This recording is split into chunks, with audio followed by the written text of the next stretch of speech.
आगे बढ़ते हैं। अगला, ये भी ट्रिक ऑफ द डे है, लेकिन मैं अक्सर जो टीचर्स हैं वो ये ट्रिक बताते हैं, लेकिन मैं इस ट्रिक की जगह सीधा आपको ट्रिक याद करने से तो अच्छा है कि मैं सीधा क्वेश्चन याद कर लो। ये जो क्वेश्चन है इसमें ये ध्यान रखो कि अगर यहाँ साइन 60 है तो साइन 60 की वैल्यू कितनी होती है, √3/2 होती है। कितनी वैल्यू होती है, √3/2। और √3/2 अगर वैल्यू आ रही है तो समझ लो कि आंसर 3/16 आएगा। और अगर यहां पर मान लो साइन 30 होता, मतलब जो भी नॉन वैल्यू है, क्योंकि इसमें से 3 वैल्यू तो अननोन है, आपको पता ही नहीं है, इसमें से जो भी वैल्यू है तो या तो आंसर कभी कभी 1/2 आएगा या कभी √3/2 आएगा।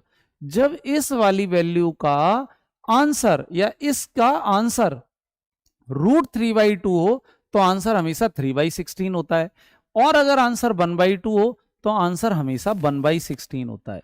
लेकिन अगर ये ना ही हो तब क्या होगा, मान लो ये साइन 60 नहीं होता तब क्या होता, तब ये आंसर √3/8 होता, और दूसरे केस में ये 1/8 भी हो सकता है। इसलिए आप इस तरह के क्वेश्चन याद कर लें, जैसे ये क्वेश्चन देखो एनडीए 2024 में आया था, ऐसे ही इस अप्रोच पर भी क्वेश्चन एनडीए में अक्सर आते हैं। चलो बताओ इसका आंसर क्या होगा, मुझे उम्मीद है कि आप लोग बता लोगे इसका आंसर। इसका आंसर cos 30 डिग्री, मतलब cos 30 डिग्री का मतलब समझ रहे हैं, cos 30 डिग्री की वैल्यू √3/2 होती है, तो इसका भी आंसर 3/16 ही होगा। अब ये क्वेश्चन आपके लिए है जो एनडीए में आया हुआ है, ये क्वेश्चन आपके लिए है जो जेई में आया हुआ है, ओ सॉरी एनडीए में आया हुआ है।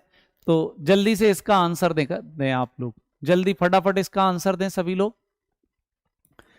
देखो आपको मैंने बता रखा था यहां से लेके यहां तक जो वैल्यू है ये 16 है, और ये कंफर्म 20 है, 40 है, फिर 60 आया होगा, और 60 होने की वजह से इसका आंसर √3/8 आएगा। अगर मैं इससे इसको कट मार दूं तो ये आंसर 2√3 है, तो 2√3 इज द राइट आंसर। इस क्वेश्चन का सही आंसर 2√3 है। ठीक है, चलो आगे बढ़ते हैं बच्चों। अगला क्वेश्चन का आंसर, अगले क्वेश्चन का आंसर भी आप ही लोगों को देना है, ठीक, ओके। यहां ये क्वेश्चन का आंसर देखें, ये कौन सबसे पहले देता है देखते हैं।